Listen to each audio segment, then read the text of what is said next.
자활은 자기 스스로의 힘으로 살아간다는 말로 어려움에 처해 있는 사람에게 고기를 잡아주기보다는 낚시를 하는 방법과 도구를 지원해 근본적인 변화를 추구하는 것을 말합니다.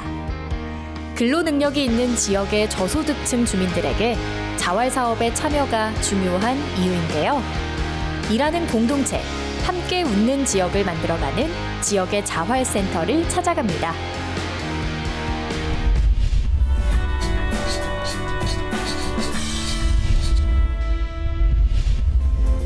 오늘날 저출산, 노령화 등의 다양한 사회 변화에 대응하기 위해서는 복지 정책에 대한 지속적인 관심과 노력이 중요한데요. 희망을 넘어 성공으로 조직적이고 체계적인 교육과 사회 복지 서비스, 그리고 지역 사회에 대한 참여의 기회를 제공하는 지역의 활력소. 대전 중구 지역 자활센터의 김인희 센터장을 만나봅니다.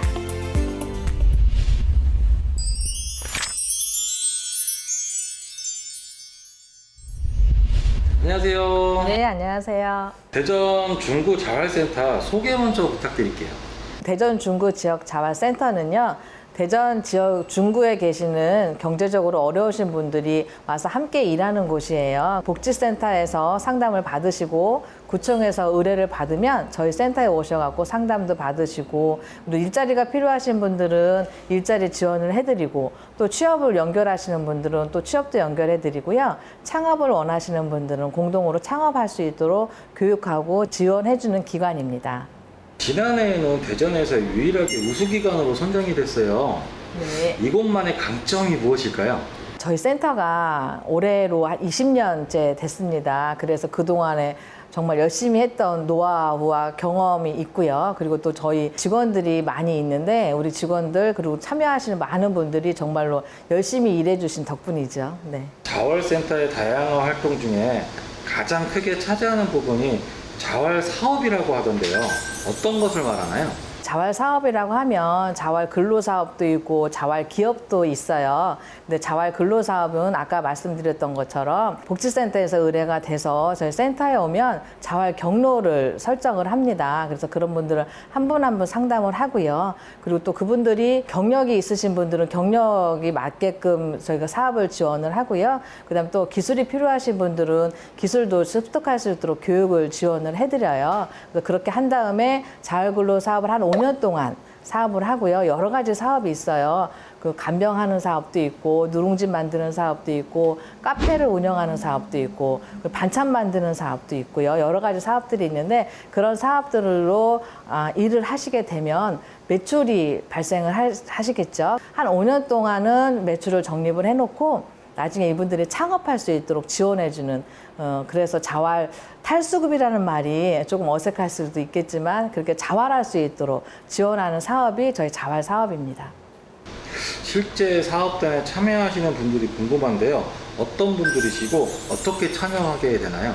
요즘에는 일자리가 정말 힘드시잖아요. 그래서 사실은 경제적으로 어려우신 분들, 그다음에 좀 소득이 조금 없으신 분들이 행정복지센터에 가서 상담을 하시게 되면 그분들이 일자리가 필요합니다. 이렇게 의뢰 상담을 통해서 구청에서 의뢰가 되면 저희 센터에 오게 됩니다. 그래서 게이트웨이 사업이라는 먼저 상담을 하고 교육을 받고 그래서 사업을 해야 되겠다. 아니면 또 그 취업을 해야 되겠다. 아니면 창업을 해야 되겠다. 아니면 내가 기술이 없으니 기술을 좀 받아야 되겠다. 교육을 받아야 되겠다. 이렇게 경로를 저희가 설정을 하게 되거든요. 그런 분들이 와서 참여를 하고 계시죠. 예. 자활사업단 규모만큼 센터 속에 속한 자활 근로자 수도 굉장히 많을 것 같아요. 자활 근로사업으로 그다음에 자활 기업으로 하시는 분들이 저희가 한 170여 분 계시고요. 사회서비스 사업이라고 있습니다. 그 사업도 많은 분들이 참여하고 계셔서 거의 저희 센터에서 같이 일하시는 분들이 280여 분 정도 일을 하고 계십니다. 많이 계시죠? 네네. 상당히 많은 분들이 근로하고 계신데 센터에서는 단순히 근로만 제공하지 않고 있다고 하던데요. 네. 근로 이외에 어떤 부분을 지원하고 계신가요?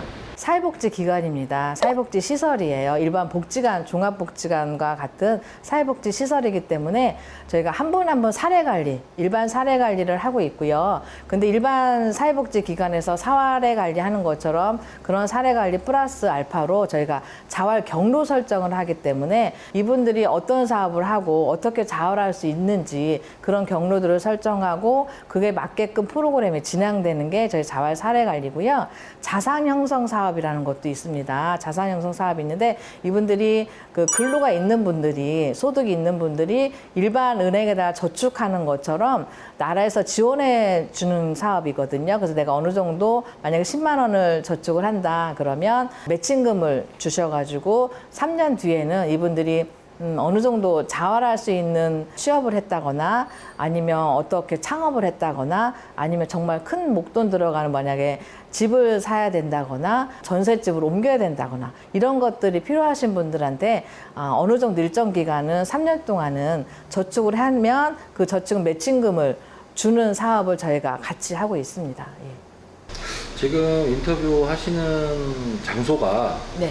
어디죠? 자활 근로사업을 했다가 자활기업으로 창업을 한 사업입니다. 그중에 누룽지 사업인데요. 저희가 18호 누룽지 자활기업으로 창업을 했고요. 오셔서 지금 보시면 환경을 보시면 알겠지만 굉장히 구수한 냄새가 나시잖아요. 누룽지 만드는 저희가 자활기업입니다. 예. 많은 자활사업단 중에 이곳을 꼭 집어서 추천해 주신 이유가 무엇일까요? 많은 사업이 있는데요. 그 중에서 조금 많이 좀 발전을 했고요. 어른들한테는 사실은 누룽지가 예전에 향수를 기억할 수 있고 어린이나 젊은 사람들한테는 웰빙 간식으로도 많이 이용을 합니다. 그래서 많이 성장하고 정말 맛있는 곳이어서 소개해드리고 싶었습니다. 예. 얼마나 건강하고 안전한 먹거리를 만들고 있는지 저희가 직접 확인해도 될까요? 아, 그럼요. 네네. 누룽지에 대해서는 우리 누룽지 전문가이신 누룽지 장인이십니다. 송기석 반장님 소개해 주실 거예요. 송기석 반장님. 안녕하세요. 안녕하세요. 아까 전에 이제 센터장님께서 소개하신 송기덕입니다. 네, 반갑습니다. 이곳에서 다양한 곡식으로 누룽지를 만들고 있다고요? 백미, 현미, 찹쌀, 흑미, 보리. 현재 5종류를 만들고 있어요. 재료로 쓰이는 곡식수만 5가지네요. 예. 모두 국내산 곡식을 사용한다고 들었어요. 네, 우리는 직접 생산지에서 직접 구입해서 그렇게 쓰고 있습니다. 이곳에서 직접 쌀을 도정한다고 하는데 이유가 있을까요? 백미 같지 않아서 현미는 좀 산패가 빨리 돼요. 그래서 밥 짓기 전에 바로바로 도정을 해서 누룽지를 제조하고 있습니다. 누룽지를 만드는 기계가 너무 신기한데요. 누룽지 하나에 들어가는 밤 양이 일정해 보이던데요. 초밥기를 사용을 해서 나오는데 양이 거의 한 34에서 5g 정도 그렇게 일정으로 나와서 일정하게 누룽지를 두껍지 않고 너무 얇지도 않고 그렇게 해서 두꺼우면 맛이 떨어지니까 이제 식감이 좋게 아주 바삭바삭하게 그렇게 구우고 있습니다. 흑미 누룽지와 보리 누룽지에는 제가 아까 전에 보니까 현미가 조금 섞여 있는 것 같아요. 네네. 이유가 있을까요? 네, 흑미는 흑미 자체가 색소가 좀 강해서 흑미만 누룽지를 하게 되면 쓴맛이 약간 나요. 제조에서 좀 색깔도 너무 진해가지고 사서 드시는 분들이 소비자들이 좀 거부감을 느끼지 않을까 싶어서 현미를 좀 섞어서 같이 배합해서 그렇게 굽고 있습니다. 공장식 누룽지와 어떤 차이점이 있을까요? 바로 그때그때 한솥 한솥 밥을 해서 그때그때 바로 밥을 수제로 한 땀 한 땀 그렇게 굽고 있기 때문에 좀 차이점은 있어요. 우리 누룽지는 수제 누룽지라서 그냥 많은 정성이 많이 들어갑니다. 그래서 맛이 훨씬 월등합니다. 제가 아까 전에 좀 보니까 포장도 다 수작업으로 이루어지더라고요. 기계로 꽂아 보면은 좀 더 구워진 게 있고 덜 구워진 게 있고 그래서 거기에서 선별 작업을 합니다.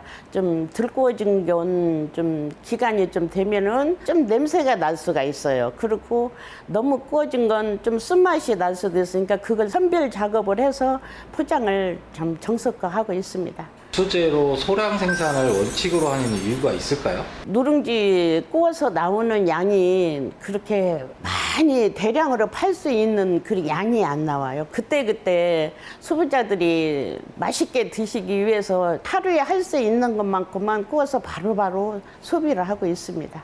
이렇게 만들어진 누룽지는 그냥 먹어도 맛있겠지만 그래도 다양하게 활용해서 먹을 수 있다는데요. 등산 같은 거, 캠핑 같은 거 가지고 가셔서 그냥 물만 부숴가지고 물만 끓여서 부으면 숭림이 될 수도 있고 유기도 될 수 있고 뭐 샐러드 같은 데서 뿌려서 먹을 수도 있고 이제 닭 같은 거, 백숙 같은 거 해 먹을 때도 같이 누룽지 삼계탕 같은 게 있잖아요. 그럼 우리 누룽지 부숴서 넣어서 끓여서 먹으면 더 매우 고소하고 맛있습니다. 누룽지가 활용도가 굉장히 좋아서 집에 넉넉하게 두고 먹어도 되겠어요. 근데 보관 방법이 까다롭지 않나요? 직사광선만 피하고 있으면은 그래도 장기간이 좀 오래 보관할 수 있는데 만약에 좀 내가 먹고 남은 게 있어가지고 좀 누룽지가 냄새가 난다 하면은 전자레인지에 잠깐만 돌려주면 본의 맛이 납니다. 우리 농산물로 정직하게 만들어 안심하고 먹을 수 있는 수제 누룽지. 과연 어떻게 만들어질까 궁금한데요.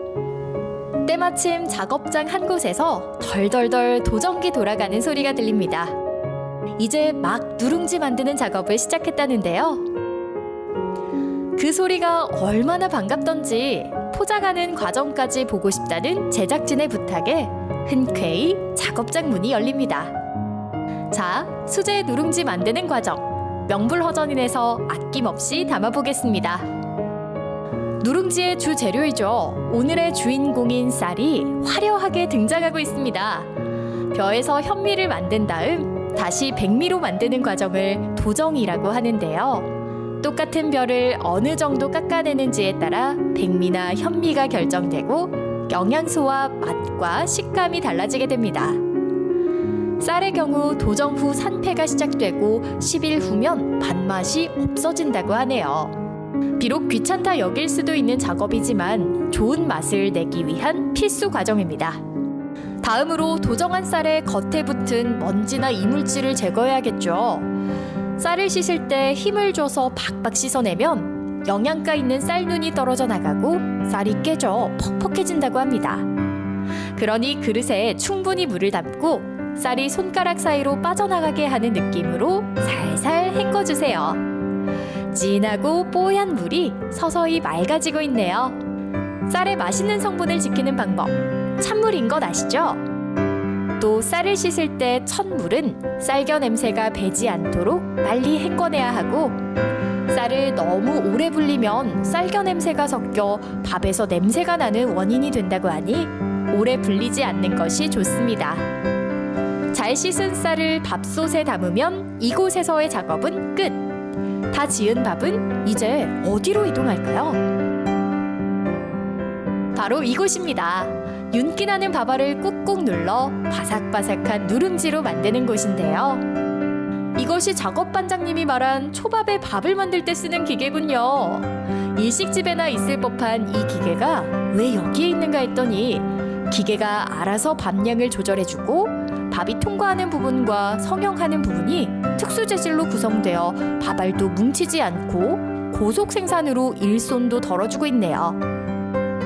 성형된 밥이 올려진 트레이는 자동 정지 기능이 있어 이를 재촉하지 않고 따뜻한 밥일수록 그 모양이 잘 나온다고 하니 누룽지 만들기에는 아주 딱입니다. 네모 반듯하게 성형된 밥은 이제 누룽지를 굽는 기계로 옮겨지는데요. 동그란 탁자 위에 빼곡히 놓인 기계들은 비록 간단해 보이지만 자동화에 가깝게 누룽지를 대량으로 만들어낼 수 있는 힘이 숨겨져 있다고 합니다. 짧은 시간 동안 사각형의 바삭한 누룽지 12개를 한 번에 구워내고 가열할 때 히터판의 열기로 밥에서 생기는 수증기를 강제로 분출시켜 누룽지의 바삭한 식감을 살린다고 하네요. 지렛대 원리를 이용해 만든 핸들은 열고 닫음이 편리해 사이사이 빈 공간을 메꾸는데도 제격입니다. 히터판의 곡선과 바닥면의 돌기 덕분에 누룽지가 얇게 퍼질 수 있고 특수 코팅 처리가 되어 손쉽게 청소할 수도 있다는데요. 무엇보다 알루미늄 소재 히터판은 누룽지의 속부터 골고루 구워 겉바속촉의 맛을 살리고 있습니다. 모양이 좋아야 맛도 좋듯이 기계의 장점을 살려 한 장 한 장 손으로 일정하고 깔끔하게 구운 수제 누룽지. 예쁜 색을 내기 위한 색소나 유통기한을 늘리기 위한 방부제와 첨가제를 일체 넣지 않고 물과 원재료만으로 맛을 내어 더 건강합니다. 따끈따끈한 누룽지를 바로 포장하게 되면 열 때문에 눅눅해지기 때문에 잘 말려야 됩니다. 뜨거운 열을 식힌 누룽지들은 꼼꼼한 검수 과정을 거쳐 포장지에 넣고 탁 집기만 하면 완성! 언제 어디서나 누룽지를 즐길 수 있도록 소비자를 위하는 마음을 담아 낮게 포장을 하고 있다고 하네요. 그냥 먹어도 맛있는 누룽지지만 더 맛있게 먹을 수 있는 방법. 작업 반장님이 직접 알려준 요리 팁 잊지 않으셨죠? 백미, 현미, 찹쌀, 흑미, 보리 누룽지 골고루 활용해보세요. 정직한 마음으로 정성을 다해 구운 수제 누룽지 완성입니다. 야, 누룽지 만드는 과정을 잘 보고 왔어요, 저희가. 네. 저희가 다녀온 곳을 포함해서 여러 사업단이 있다고 하셨잖아요. 네네. 사업단 운영에 있어서 중요하게 생각하시는 것은 무엇일까요? 지역자원센터라는 곳이 많은 분들이 참여하고 계시잖아요. 280명, 거의 300여 분이 생활을 하시다 보니까 한 번쯤은 중국에 계시는 어려우신 분들은 한 번쯤은 거쳐가시는 곳이기도 해요. 그래서 이곳에서 정말 잘 지내셨으면 좋겠다라는 희망이 있고요. 그리고 이분들이 일반인도 기회가 어려운데 이분들이 기회가 조금 다른 곳에서 일할 기회가 많지가 않으세요. 그래서 이 지역자원센터 오셔서 좋은 경험을 하셨으면 좋겠고, 그러면서 거기서 나도 할 수 있다는 좀 자신감이 가지셨으면 좋겠고, 그런 성공적인 자신감으로 사셨으면 좋겠고, 그렇게 저희가 잘 지원해드리면 좋겠어요. 그런 마음입니다. 예. 센터를 이끌어가면서 힘든 점은 당연히 있으실 것 같고요. 또 힘든 만큼 보람을 얻는 부분도 있을 것 같은데, 힘든 것보다 보람내는 또 어떤 거 많이 생각이 나세요? 많은 분들이 일을 하시다 보니까 보람도 많이 있죠. 제가 20년 됐다고 그랬잖아요. 그래서 여기를 일하시다가 그만두신 분들을 간혹 만나요. 그리고 또 찾아오시기도 하고요. 그러면 너무 좋았어요. 여기에서 지역자원센터에서 일을 하는 게 힘은 들었지만 도움을 많이 받아서 내가 일어설 수 있는 조금 발판이 된 것 같아요. 이렇게 말씀하시는 분들이 사실은 있습니다. 그래서 그럴 때 굉장히 많이 보람도 느끼고요. 그리고 또 청년들도 요즘에 많이 오거든요. 이 청년들이 가서 취업했습니다 하고 이렇게 인사하고 전화하시고 그런 보람이죠. 그게 가장 큰 것 같아요. 지금 이 시간에도 열심히 근로를 하고 있을 거예요, 계신 분들이. 그럼요. 네. 자활 참여분들한테 한 말씀 해주실 수 있다면? 이제껏 잘해주셨거든요. 지금 코로나 상황에서도 잘 극복하셨고, 그리고 또 이 무더위에도 누룽지 만드는 곳이 너무 덥거든요. 이 무더위에도 열심히 잘 해주셨거든요. 정말로 큰일 없이 저희가 그 코로나 상황도 잘 이겨냈으니까 지금처럼만 잘 해주십사 부탁드립니다. 네. 사업이 어떻게 보면 많은 관심이 필요한 일을 하고 계시잖아요. 시청자분들에게도 한 말씀 해주고 싶다면 어떤 게 있을까요? 저희도 안타까운 건 정말 정성스럽게 잘 만들거든요. 근데 홍보가 사실은 부족한 면도 있어서 이런 사업이 좀 활성화됐으면 좋겠어요. 정성스럽게 정말 만든 누룽지, 그다음에 반찬, 그다음에 카페, 마카롱 여러 가지 가죽 제품부터 해서 생산 제품들이 있는데 이런 것들이 홍보가 돼서 좀 많이 팔렸으면 좋겠고요. 그래서 이런 수익금이 좀 많이 창출됐으면 좋겠고, 이렇게 일하시는 분들이 조금 자신감도 생기고 보람도 느꼈으면 좋겠습니다. 네.